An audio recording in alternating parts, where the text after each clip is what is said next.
Halo, Assalamualaikum warahmatullahi wabarakatuh. Selamat datang di channel Akas 2040. Bagaimana kabar teman-teman sekalian? Apakah pada sehat semua? Insya Allah semua sehat ya. Oke, bagi yang diberikan sakit, semoga Allah lapangkan dadanya dan semoga Allah sembuhkan segala macam penyakitnya. Amin. Dan juga bagi yang belum subscribe, silahkan di subscribe dulu karena subscribe itu gratis. Buruan subscribe sekarang. Dan bagi yang sudah subscribe, terima kasih banyak. Jangan lupa juga di like, share, dan komen ya. Untuk kedepannya saya akan buat video apa bagusnya untuk kasih tutorial apa atau apalah gitu ya. Bisa di komen di bawah. Oke, terima kasih buat yang sudah subscribe dan like dan komen juga ya. Oke, hari ini saya akan membahas ya sebuah materi ya tentang gimana sih, kenapa sih saya sudah ngasah berjam-jam atau berhari-hari ya, tapi kok pisau saya nggak tajam-tajam gitu ya, kenapa ya? Nah, saya akan memberikan beberapa poin. Jadi hari ini saya akan memberitahu 5 kesalahan yang dilakukan pemula ataupun maupun profesional dalam mengasah. Oke, jadi yang pertama, langsung saja kita ke intinya ya. Jadi yang pertama tuh ya, sudut asah tidak konsisten. Nah, pembahasan sudut asah tidak konsisten itu selalu menjadi topik utama dalam kenapa kita ketika mengasah tidak tajam-tajam. Ini pisau nih udah biasa berhari-hari berjam-jam tapi kenapa nggak tajam-tajam nih gitu ya. Oke, dan ini adalah hal yang paling dasar untuk kita bisa mengasah. Kenapa? Jadi ketika kita ngasah dengan sudut yang tidak konsisten atau konsistensi dalam mengatur sudut ya, itu bisa menyebabkan pisau kita tumpul lah. Jadi ketika di sini biasa ini kita kasih di sudut asal 15, terus di sini 20, di sini naik jadi 25, di sini turun lagi jadi 18 cm, di sini 14 cm. Lalu ketika kan kita ngasah begini nih, sampai ujung kita beginiin lagi, ataupun setelah sampai ujung kita turunin lagi, kita ulang lagi dari begini, itu berubah-ubah sudutnya. Nah, ini yang akan membuat mata pisau kita jadinya itu bergelombang. Jadi kayak bukan itu bergelombang, jadi dia tuh nggak benar-benar huruf V gitu. Jadi dia tuh ada kayak gelombang-gelombangnya untuk menuju ujung itu dia ada gelombang. Dan itu juga bisa ngebuat bur kita nggak keluar-keluar ya. Jadi kita mengasah itu kan yang kita cari bur ya. Kalau kita mengasah begini berarti burnya keluar di sini ya kan. Kalau kita ngasah di sini berarti burnya keluar di sini. Nah, kenapa bur nggak keluar-keluar juga? Itu salah satu penyebabnya adalah tidak konsisten dalam menjaga sudut asah. Nah, seperti itu ya. Banyak banget ini dilakukan oleh pengasah pemula ya biasanya karena dia belum bisa menjaga konsistensi dia dalam menjaga sudut asah gitu ya. Jadi hal yang paling utama dipelajari untuk pemula dalam dunia asah mengasah yaitu tadi konsistensi dalam menjaga sudut asah ya. Setelah dia bisa di situ, dia baru boleh naik ke tingkatan lain, yaitu contohnya gaya mengasah dan lain-lain, yaitu selebihnya terjadi setelah kita sudah bisa menjaga konsistensi sudut asah. Nah, gimana sih cara kita mendapatkan konsistensi sudut mengasah atau konsisten dalam menjaga sudut asahan ya? Gimana sih caranya?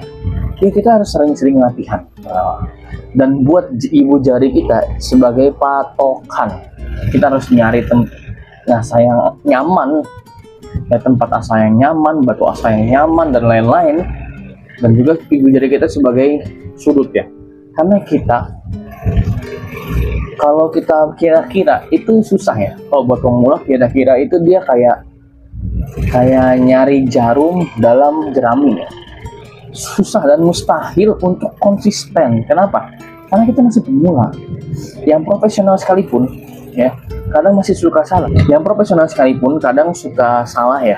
Kalau kita nggak jadiin ibu jari ini sebagai tumpuan atau sebagai pengatur sudut kita ya. Jadi yang profesional sekalipun suka salah kadang ya. Apalagi yang pemula gitu. Nah, jadi kita harus jadi ini nih. Biasanya kalau buat pisau sembelihan dia begini ya bentukannya nih, begini. Jadi ibu jari itu sebagai di tengah-tengah, jangan begini. Jadi seibu jari, ataupun kalau mau lebih rendah lagi kita bisa pakai yang namanya kira-kira ya. Kira-kira ini agak sulit ya. Jadi mendingan kita ngasah begini dulu ya, segini dulu, setengah ibu jari ini, setengah dari ibu jari ya. Setelah dari situ kita bisa pakai uang koin gopean itu atau seribuan ya, gopean lah ya biasanya, sebagai tumpuan sudut ya. Jadi kita ukur nih batu asah, uang koin, baru apa namanya ini, punggung pisau ya, kita taruh. Nah setinggi itu pula kita sudut mengasahnya, dan itu dilakukan oleh yang udah terbiasa ya, terbiasa nggak pakai ibu jari ya. Jadi dia ngasah begini aja nih, dia ngasah begini. Jadi ibu jari ini sebagai stabilitas ya. Itu banyak yang dilakuin ya. Oke, jadi setelah kita sudah konsisten nih, kita udah konsisten menjaga sudut asah, tapi kok masih tumpul, gitu kan, masih tumpul, tapi nggak tajam nih pisau saya. Kenapa? Kita lanjut ke poin yang nomor 2. Poin yang nomor 2 adalah grit batu asah yang tidak sesuai atau batu asah yang nggak sesuai gitu ya. Jadi jangan nih, ini pisau baru ya kan, misalkan pabrikan sih masih oke lah ya. Tapi umpamanya ini pabrikan nih, ya kan. Oh ini pabrikan nih agak keras gitu kan, kalau kata orang agak keras. Saya mau lebarin matanya gitu kan. Saya mau lebarin matanya, tapi biar enak saya pakai grit yang tinggi sekalian, biar sekali jalan. Misalnya contohnya ini, batu King Stone Grit 6000 ini ya. Teman-teman yang udah nyobain gimana rasanya? Enak kan ya? Nah, jadi dia mau buat sudut, dia baru belajar, dia baru bisa konsisten dalam menjaga sudut asah. Dia langsung nih gaya-gayaan mau beveling dan menajamkan sekaligus pada batu grit tinggi ya, 6000 atau ke atasnya gitu, 5000 atau ke atasnya, 3000 atau ke atasnya. Ya lama. Jadi kalau kita langsung mengasah pisau baru buat beveling ya, itu jangan pakai grit batu asah yang terlalu tinggi ya. Kenapa? Karena lama. Selain lama, kalau tangan kita udah capek, itu seprofesional apapun ya, itu pasti sudut lama-lama goyah tangan kita, nggak stabil lagi. Itu susah kalau udah nggak stabil jaga sudutnya, yang ada baret-baret dan makin lama lagi tajamnya. Jadi ketika kita mau beveling, kita sesuaikan ya. Kita mau beveling nih, kita mau lebarin matanya atau pisau kita tumpul, kita harus mulai dari awal lagi. Pakai grit yang sesuai seperti ini ya. Ini batu kasar ya, atau coarse yang kemarin saya jelasin ya. Jadi 3 tingkatan itu kalau mau beveling coarse. Kalau bevelingnya udah bagus ya, bevelnya udah bagus, udah sesuai selera kita, udah agak lebar, kita cuma mau najemin nih, itu baru pakai medium ya. Jadi pakai medium. Nah setelah kita najemin, kita mau finishingnya di fine ya, fine, batu fine ya, fine gitu, fine gritnya fine. Jadi fine sekitar 3000 sampai 5000-an ya, di atas itu udah ultra fine sih harusnya ya. Jadi jangan langsung ya, intinya gitu ya, intinya jangan langsung lah kita lompat, saya ngapain lah punya batu banyak-banyak, satu aja cukup, yang penting batunya halus. Nggak gitu ya, nggak gitu teman-teman sekalian ya. Jadi batu asah itu banyak itu penting, apalagi kalau yang kita beli itu ya, kita punya, apalagi yang kita punya itu pisau seperti ini ya. Ini baja modern gitu, mana ini D2 ya, atau sekelas yang di atasnya itu kayak Elmax, Vanadis 8, Vanax dan lain-lain. Itu kita baru belajar ngasah pakai itu. Pertama gempor pak, lama, itu baja keras. Kalau buat pemula buat mengasah itu jangan dulu ya, jangan dulu. Belajar pakai pisau pabrikan seperti ini aja dulu ya, yang lumayan lembek lah ya.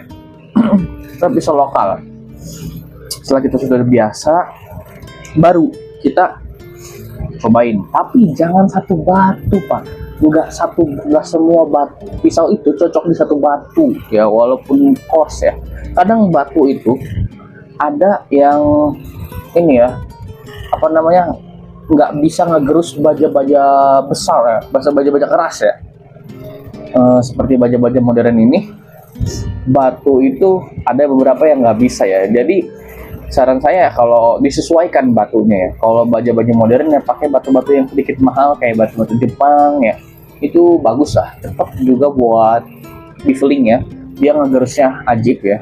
Nggak kayak batu-batu lembek ya. Apalagi batu-batu yang alam lembek itu jangan lah ya. Kalau bisa yang keras dan abrasif ya.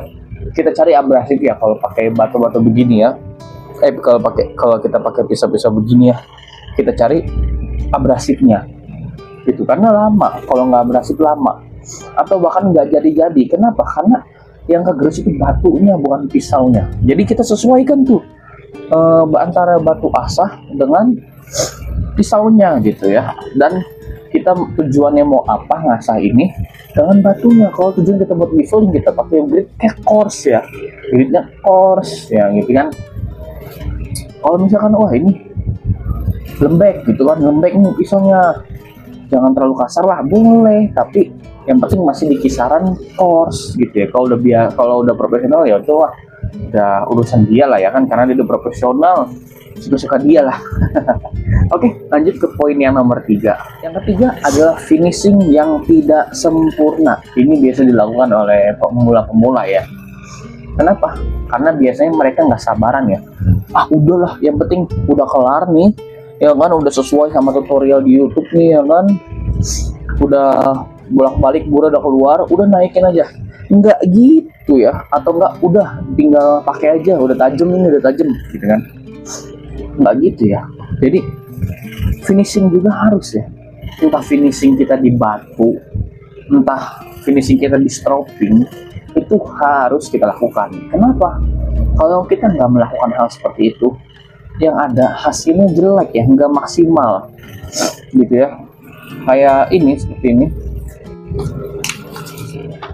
Jadi nggak jarang juga nih kita orang ya, kalau yang nggak finishing mungkin baru bisa slice tisu halus, slice kertas halus itu digrit-grit tinggi. Tapi orang yang melakukan finishing lumayan lama, jadi dia sempurna dulu di grit-grit rendah, setelah itu baru dia naik tingkatan grit, itu hasilnya akan beda pak. Hasilnya akan beda seperti ini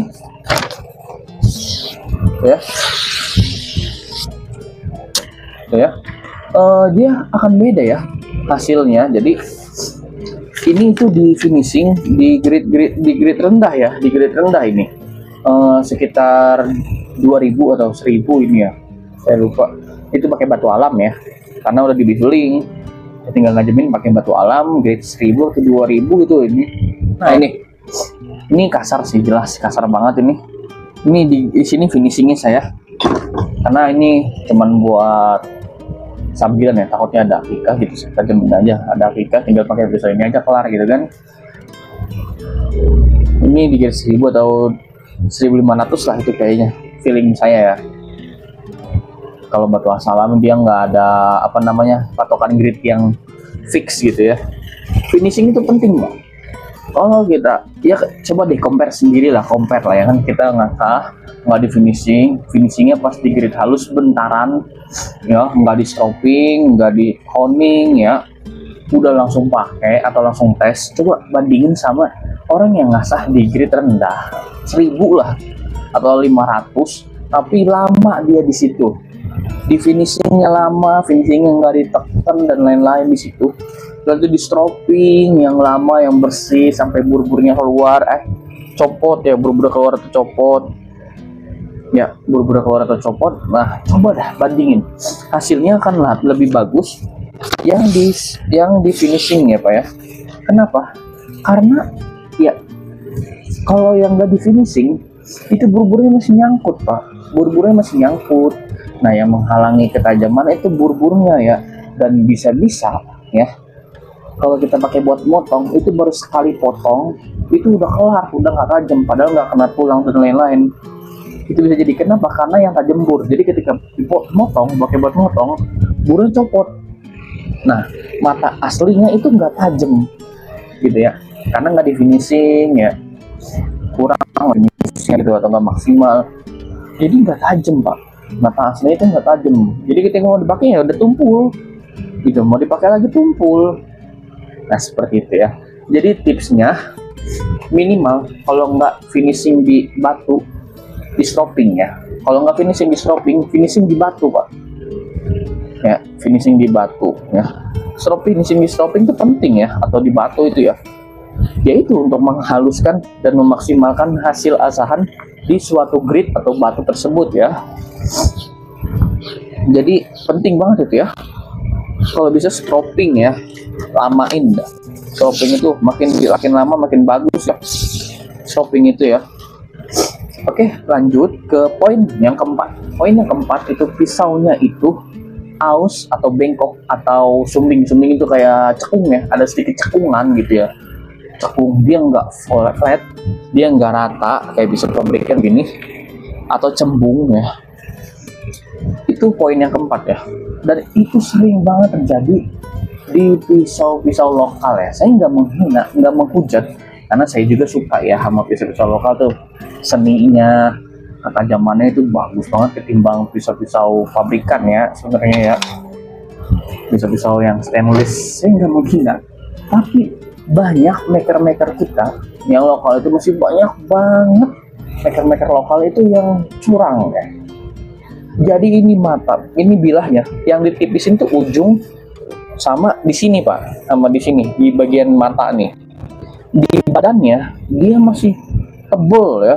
Jadi dia apa ya, curi mata, curi nggak tahu lah, pokoknya begitulah ya. Intinya dia masih bentang-bentong ya. Kadang ada yang cekung, ada yang cembung ya. Kadang itu bisa bikin asahan kita nggak maksimal dan juga nggak tajam nih, nggak sesuai sama yang kita inginkan ya. Ataupun ada juga pisau yang aus itu dia, setangkapnya saya itu dia, menurut saya ya, itu ketuaan atau kemudaan. Kalau ketuaan itu masih mending ya menurut saya ketimbang kemudaan. Kalau kemudaan harus disepuh ulang ya, dia gampang tumpul ya, dia susah, dia gampang diasah, gampang tumpul itu kalau kemudaan. Kalau ketuaan itu susah ya, karena dia mau diasah sampai grade 3.000, 30.000, 40.000 ya, batu asah grade segitu ya, itu tetap nggak bisa pak, tetap bakal greges krek gitu ya. Dia bukan greges aja, deh chipping ya, chipping banget itu, kasar banget. Nah itu walaupun kita udah finishing berjam-jam, itu nggak akan bisa halus. Kenapa? Karena dia ketuaan pak, getas ya. Ya dia intinya ketuaan. Nah caranya biar nggak ketuaan gimana? Dibakar pisaunya pak. Ini biasanya lokal ya, pasti terjadi di lokal ini. Banyak yang begini ya. Mungkin ngantuk atau ngejar target ya, biasanya dia bikinnya itu sekali bikin 1.000 atau 100 pisau gitu kan. Itu kan nggak diperhatikan ya kualitasnya ya. Jadi biasanya yang kayak gini lokal. Nah caranya biar nggak ketuaan lagi, pisaunya dibakar di kompor pak. Bakar di kompor sampai berubah warna. Setelah itu kan dia nggak ngubah ketajaman ya. Coba di sharpening, terus stropping, coba di kertas apakah masih kasar. Kalau masih kasar, bakar lagi sampai agak lamaan ya berubah warna, sharpening lagi, honing, coba di kertas. Kalau udah halus, bersihin badannya ya kan, amplas karena pasti hitam tuh, atau ungu atau warna-warni lah pokoknya ya. Nah setelah itu baru diasah ya, itu pasti sudah pas ya. Itu kan saya bilang kalau ketuaan masih mending, yang parah itu kalau kemudaan itu harus biasa ini ulang ya. Kita nggak bisa sepuh ulang ya kalau kayak gitu ya. Kita kalau yang udah biasa sih ya mungkin bisa ya. Kalau yang nggak biasa kayak kita ini ya susah ya, karena nggak pernah ngelakuin. Dan ada lagi sepuhannya itu habis, itu mau diasah sampai lama pun nggak bisa, itu harus disepuh ulang. Karena biasanya kalau lokal itu ya, itu dia kecil ya, dikit sepuhannya tuh. Yang bagus itu yang setengah atau full HT itu di HT head treatment ya, itu beda lagi lah. Kalau HT itu yang udah modern sekarang ya. Kalau zaman dulu sepuh gitu biasanya Yang bagus tuh setengah lah, minimal setengah atau full ya. Bisa juga 10 full, tapi itu yang berani ya, karena rawan patah ya. Biasanya mereka tuh kecil banget. Itu kalau kita sering-sering ngasah, buat tukang ngasah itu nggak enak banget karena gampang habis ya sepuhannya ya. Jadi minimal setengah lah kita carinya. Dan yang itu tadi, jangan sampai ketuaan, jangan sampai kemudahan, harus pas ya, baru kita dapetin ketajaman yang enak ya. Ya kalau mau cari simple ya pabrikan ya. Cuman kalau mau nyari enaknya ya baja-baja karbon lokalan itu bagus banget, banyak yang bagus bahan-bahannya. Oke, lanjut ke poin terakhir, poin nomor 5. Oke, yang kelima adalah tekanan terlalu tekan, nggak sesuai antara yang kanan ini tekanannya misalkan 1 kilo, yang kiri ini tekanannya 2 kilo ya, itu nggak kelar-kelar pengasahnya ya, karena terlalu tekan ya, dan tekanannya nggak sesuai gitu. Jadi bisa-bisa kumpul terus. Saya udah burnya bolak-balik atau bahkan lama ya. Nah, ada juga penyebabnya, yaitu sudutnya terlalu tinggi Pak. Makin rendah sudut, perlu diketahui nih ya, makin rendah sudut pisau itu makin tajam, tapi ketahanan tajamnya berkurang ya, dia nggak kuat ya, dia gampang kumpul. Tapi makin tinggi sudut asah ya, makin naik sudut asahnya, itu ketahanan tajamnya ya, ketahanannya itu kuat, tapi tapi ketajamannya itu kurang ya. Biasanya kalau penyembelih itu pakai sudutnya itu di 10 sampai 15 derajat ya. Kalau buat bacok-bacok itu baru sekitar ya 35 lah, atau 35 atau sampai 40 sentian itu bagus. 35 atau sampai 40 derajat ya. Itu sudutnya kalau buat golok-golok tebas itu sekitar 1 atau 2 mili ya. 2 mili biasanya sih, atau 1 mili, pokoknya sekitar segitulah. Dan juga ya kalau tekanannya terlalu parah ya, ini misalkan 1 kilo, pas begini 2 kilo, itu nggak kelar-kelar ya. Seperti dari saya bilang ya, jadi sudutnya itu berubah-berubah ya, beda jadinya ya. Dan juga timing ya, waktu mengasahnya itu beda-beda. Ini misalkan justru dengan sudut 1 kilo buat keluarin bure itu sekitar 5 menit, tapi ini dengan tekanan 2 kilo buat keluarin burnya itu sekitar 2,5 menit ya. Ya, itu kan lebih cepat ini ya, tapi burnya nggak kelar-kelar gitu.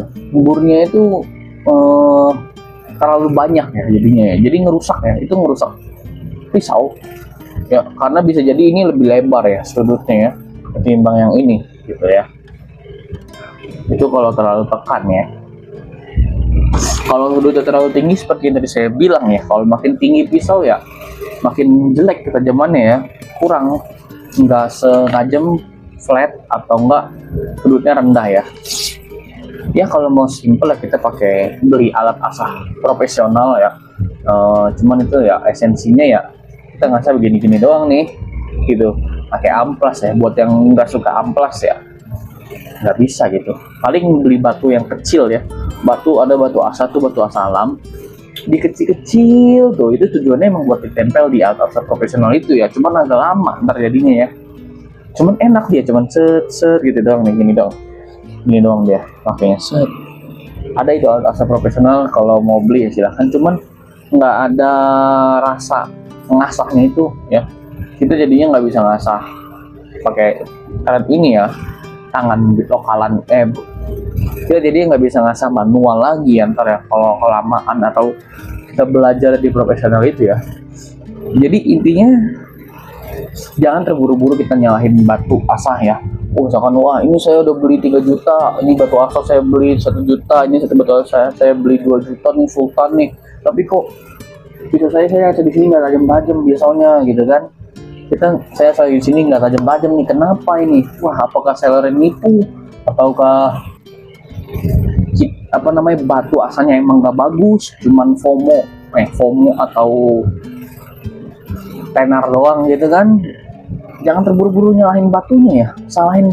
Coba kita cek nih tadi yang tadi saya jelaskan ke 5 poin itu, apakah kita ngelakuin semua itu atau salah satunya ya. Cek dulu itu ya. Jadi jangan terburu-buru salahin batu asahnya Pak. Oke, oke, cukup sekian ya di episode kita kali ini. Kurang lebihnya mohon maaf. Assalamualaikum warahmatullahi wabarakatuh.